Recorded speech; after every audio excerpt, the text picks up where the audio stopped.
అదే RTV app వార్తల్ని క్షణాల్లో చదివే అవకాశం ఉంటుంది. ఒక న్యూస్ పేపర్, ఒక టెలివిజన్ ఛానల్ మీ చేతుల్లో ఎప్పుడూ ఉంటాయి. రాష్ట్ర వ్యాప్తంగా వైసీపీ కార్యాలయాలకి నోటీసులు ఇచ్చారు. అదేవిధంగా చూసుకుంటే వైసీపీ కేంద్ర కార్యాలయాన్ని అయితే మొన్న తాడేపల్లిలో అయితే పూర్తిగా కూల్చివేత అయితే చేశారు. ఈ అంశంపై మాట్లాడేందుకు రాజమండ్రి తూర్పుగోదావరి జిల్లా అధ్యక్షుడు జక్కంపూడి రాజా మనతో ఉన్నారు, వైఎస్ఆర్సీపీ కాంగ్రెస్ పార్టీ నుంచి. ఆయనతో మాట్లాడదాం. సార్ చెప్పండి, ఈ కూల్చివేతలను ఎలా చూస్తారు?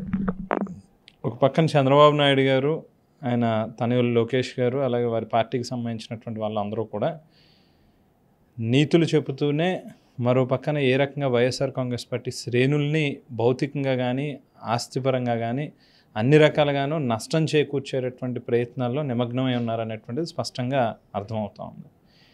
బహుశా గతంలో జగన్మోహన్ రెడ్డి గారు ఏదైతే ఒక ఏ రకమైనటువంటి పర్మిషన్స్ లేకుండా రివర్ దీనికి సంబంధించినటువంటి స్థలంలో నిర్మాణం చేసినటువంటి ఒక ప్రభుత్వ ఆస్తిని ఆవేళ ప్రైవేట్ వ్యక్తులకి మనం ఆదర్శంగా నిలవాలంటే ముందు ప్రభుత్వం పరంగా ఆదర్శంగా ఉండేటట్టుగా ఉండాలి తప్పితే మనమే తప్పిదం చేయకూడదు అనేటువంటి ఉద్దేశంతో చేసినటువంటి ఒక పనిని ఇవాళ చూపిస్తూ అదే పనిగా రాష్ట్ర వ్యాప్తంగా ఉన్నటువంటి వైఎస్ఆర్ కాంగ్రెస్ పార్టీ యొక్క కార్యాలయాల్ని ధ్వంసం చేయాలనేటువంటి ప్రయత్నం చేయడం మాత్రం ఖచ్చితంగా మంచి పద్ధతి కాదు. అయితే ఈవేళ బహుశా వాళ్ళ అధికారంలో ఉండొచ్చు, రేపు మళ్ళీ ప్రజాస్వామ్యంలో మరొకసారి ఖచ్చితంగా ఒక 5 ఏళ్ళు పోయాక మళ్ళీ మేము అధికారంలో ఉండొచ్చు. రేపు ఇదే రకమైనటువంటి పనులకి మేము కూడా చర్యలకి పాల్పడితే ఖచ్చితంగా రాష్ట్రంలో ఒక అశాంతి నెలకొని రాష్ట్ర యొక్క పురోగతి కానీ ప్రగతి కానీ వెనక్కి వెళ్ళేటటువంటి పరిస్థితి వస్తుంది. అందుకని దయచేసి ఈ రకమైనటువంటి పనులను పక్కన పెట్టి ఏదైతే మీరు ప్రజలకి వాగ్దానాలు ఇచ్చారో 18 సంవత్సరాలు నిన్నటువంటి ప్రతి మహిళకి కూడా నెలకి 1500 రూపాయల చొప్పున ఇంటికి పంపిస్తామని చెప్పారు. ఏదైతే బీసీలకి 50 ఏళ్ళు వయసు దాటిన వెంటనే ప్రతి నెల పెన్షన్ ఇస్తామని చెప్పారు. ఇటువంటి సూపర్ 6లని రకరకాల వాగ్దానాలు ఏవైతే చేశారో ఇవాళ దయచేసి మీరు ఇచ్చినటువంటి వాగ్దానాలని నెరవేర్చుకునేటటువంటి దాని మీద మీ సమయాన్ని వెచ్చించండి తప్పితే ఏ రకంగా వైఎస్ఆర్ కాంగ్రెస్ పార్టీని ఇబ్బందులకు గురి చేయాలనేటువంటి ప్రయత్నం చేస్తే మాత్రం తిరిగి మళ్ళీ అంతే రెట్టించినటువంటి ఉత్సాహంతో బంతిని గోడకేసి కొడితే ఎంత వేగంగా వెనక్కి వస్తుందో అంతే రియాక్షన్తో ఖచ్చితంగా వైఎస్ఆర్ కాంగ్రెస్ పార్టీ మరింత అంటే మేము వాస్తవానికి ఒక 6 నెలల్లో సంవత్సరం కాలము ఇవ్వాలి ప్రభుత్వానికి వాళ్ళు ఇచ్చినటువంటి వాగ్దానాలు నెరవేర్చడానికి అనేటువంటి ఉద్దేశంతోనే కాస్త స్తబ్దతగా ఉన్నాం.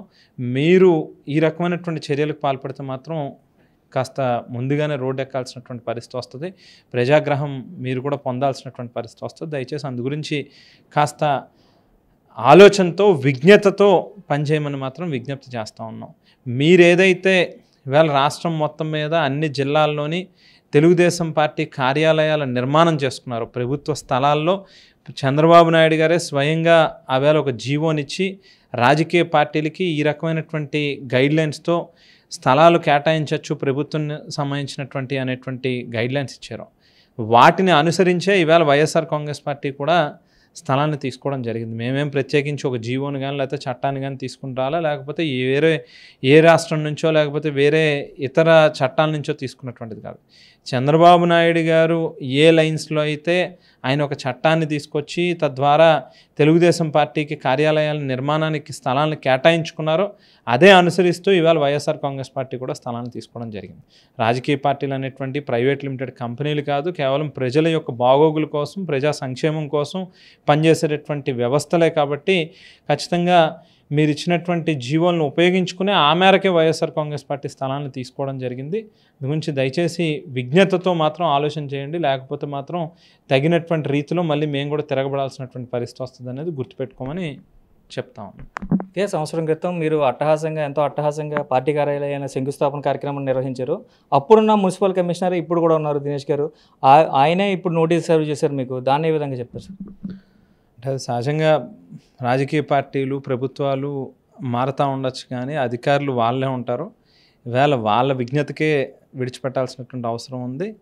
ఏదైతే నిన్న మొన్నటి దాకా మరి ఈ స్థాయిలో భవన నిర్మాణం జరుగుతూ ఉన్నప్పుడు కేవలం ఒక రాజమండ్రిలోనే కాదు రాష్ట్రం మొత్తం మీద మరి ఆ రోజు దాకా కన్నెత్తి చూడనటువంటి వాళ్ళు ఎందుకు ఈవేళ హఠాత్తుగా ప్రభుత్వాలు మారిన వెంటనే వాళ్ళ దగ్గర నుంచి వచ్చేటటువంటి ఒత్తిడుల రీత్యా ఈ రకమైనటువంటి చర్యలకు పాల్పడితే రేపు బహుశా మళ్ళీ ప్రభుత్వాలు మారతాయి, మళ్ళీ వేరే పార్టీలు అధికారంలోకి వస్తాయి, జగన్మోహన్ రెడ్డి గారు మరోసారి ముఖ్యమంత్రి అవుతారు.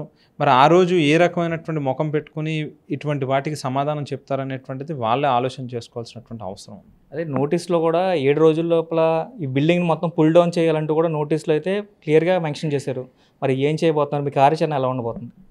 మాకున్నటువంటి చట్టపరమైనటువంటి పరిధిలో ఏ రకంగా మేము కోర్టును అప్రోచ్ అవ్వచ్చో, ఈ ప్రభుత్వం అవలంబిస్తూ ఉన్నటువంటి కేవలం ఒక కక్షపూరితమైనటువంటి ఉద్దేశంతో చేస్తూ ఉన్నటువంటి పనులని కోర్టు దృష్టికి తీసుకుని వెళ్ళడం జరిగింది. కోర్టు ఇచ్చేటటువంటి డైరెక్షన్ మేరకు ఖచ్చితంగా న్యాయం గెలుస్తుంది. మా వైపు న్యాయం ఉంది, మేము ప్రాపర్ అప్రోచ్లోనే వెళ్ళాం కాబట్టి ఖచ్చితంగా కోర్టు న్యాయం వైపు, వైఎస్ఆర్ కాంగ్రెస్ పార్టీ వైపు, ప్రజా తీర్పు వైపు నిలబడుతుంది అనేటువంటి ఉద్దేశంతోనే, నమ్మకంతోనే ఉన్నాం.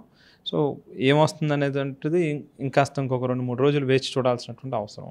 ఇదే విధంగా చూసుకుంటే లోకేష్ జగన్ ఉద్దేశించి ప్యాలెస్లు పిచ్చుడా, రాష్ట్రం మీ తాత జాగీర్ అంటూ కూడా ఘాటు వ్యాఖ్యలు చేశారు. దాన్ని ఎలా చెప్తారు? అంటే హెరిటేజ్ భవనాలు, హెరిటేజ్ సంస్థలు ఇవన్నీ ఎక్కడి నుంచి వచ్చినాయి?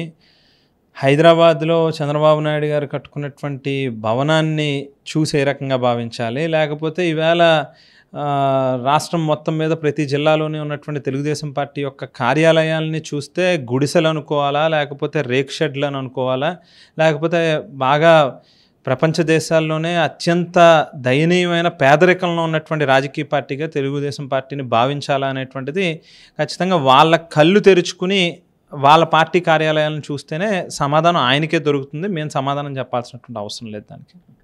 ఇది ఇక్కడ పరిస్థితి. రాజా అయితే ఏం చెప్తున్నారంటే కోర్టుల ద్వారా అప్రోచ్ అయ్యాము, 2-3 రోజుల్లోనే న్యాయస్థానం న్యాయం చేస్తుంది.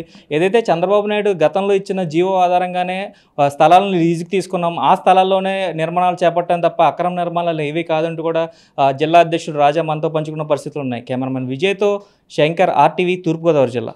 మరిన్ని వీడియోస్ కోసం ఛానల్ ని సబ్స్క్రైబ్ చేయండి, లేటెస్ట్ అప్డేట్స్ కోసం వాట్సాప్ ఛానల్ ని ఫాలో చేయండి అండ్ లింక్ డిస్క్రిప్షన్ లో ఉంది.